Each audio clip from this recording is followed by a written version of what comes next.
നിങ്ങളുടെ favourite shows ഇനി ഒരിക്കലും മിസ്സാവില്ല. ഇപ്പോൾ C5 കാണും നിങ്ങളുടെ ഫേവറേറ്റ് ഷോ തികച്ചും സൗജന്യമായി. ശ്രേയ അടുക്കളയിൽ വന്നിരുന്നോന്ന്? വന്നിരുന്നു. ഞാൻ എപ്പോഴാണ് അടുക്കളയിൽ വന്നത്?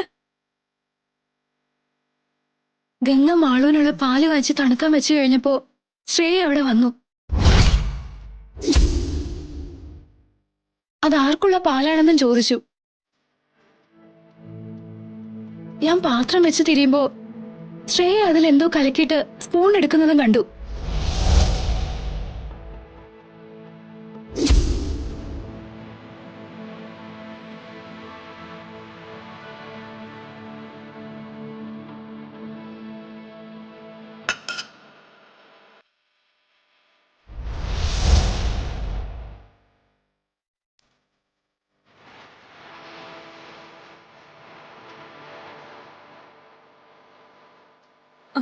അയ്യോ, അത് മാളൂനുള്ള പാലായിരുന്നോ? അത് മാളൂനുള്ള പാലാണെന്ന് സീമ പറഞ്ഞതല്ലേ? അതെ, പക്ഷെ അത് മാളൂനെ കൊണ്ടുപോകാൻ ഗംഗ എടുത്തതിന്റെ ബാക്കിയാണെന്നാ കരുതിയത്. അതുകൊണ്ട് ഞാൻ എന്റെ മുറിവിൽ പുരട്ടാൻ വൈദ്യൻ തന്ന ഒരു ഭസ്മം അതിൽ കലക്കിയിരുന്നു.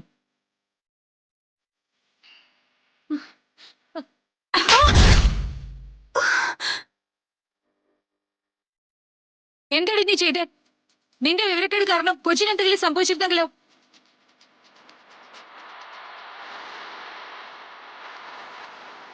എനിക്കൊരു അബദ്ധം പറ്റിയതാ. ഞാൻ അറിഞ്ഞോണ്ട് ചെയ്തതല്ല. അത് മാളനുള്ള പാലാണെന്ന് എനിക്ക് അറിയില്ലായിരുന്നു. ചെല്ല്, നീ ചെയ്ത തെറ്റിന് മഹിയുടെ കാല് പിടിച്ച് മാപ്പ് പറ.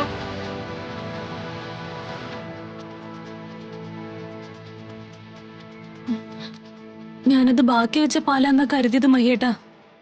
ഭസ്മം കലക്കി വെച്ച് കുറച്ചു കഴിഞ്ഞ് നോക്കുമ്പോ പാൽ അവിടെ ഇല്ല. അതാരെങ്കിലും എടുത്തു കളഞ്ഞ് പാത്രം കഴുകി വെച്ചതായിരിക്കും എന്നാ ഞാൻ കരുതിയത്. അറിയാതെ പറ്റിപ്പോയതാ, എന്നോട് ക്ഷമിക്കണം. എനിക്ക് മാപ്പ് തരണം. നീ എന്നോടല്ല മാപ്പ് പറയേണ്ടത്, ഗംഗയോടാ. നീ ചെയ്ത തെറ്റിന്റെ പേരിൽ അനുഭവിച്ചതല്ല അവളാ. നീ അടക്കം എല്ലാവരും പഴി പറഞ്ഞത് ഗംഗയാ.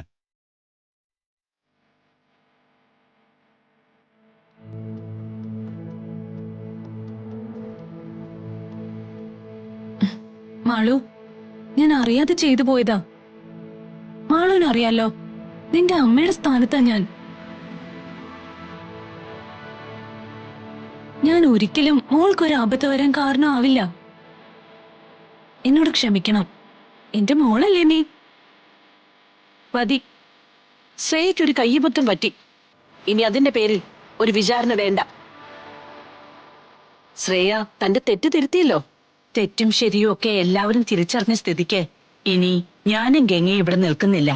ഞങ്ങൾ ഇറങ്ങുക.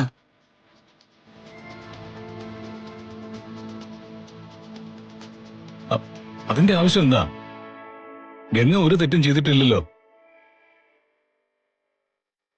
പിന്നെന്തിനാ ഇവിടുന്ന് പോകുന്നത്?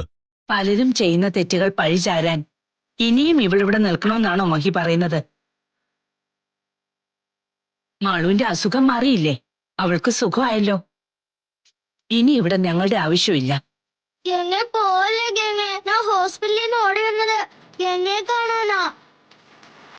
ഡൗൺലോഡ് ചെയ്യൂ C5 ആപ്പ്. കാണൂ എല്ലാ എപ്പിസോഡുകളും സൗജന്യമായി.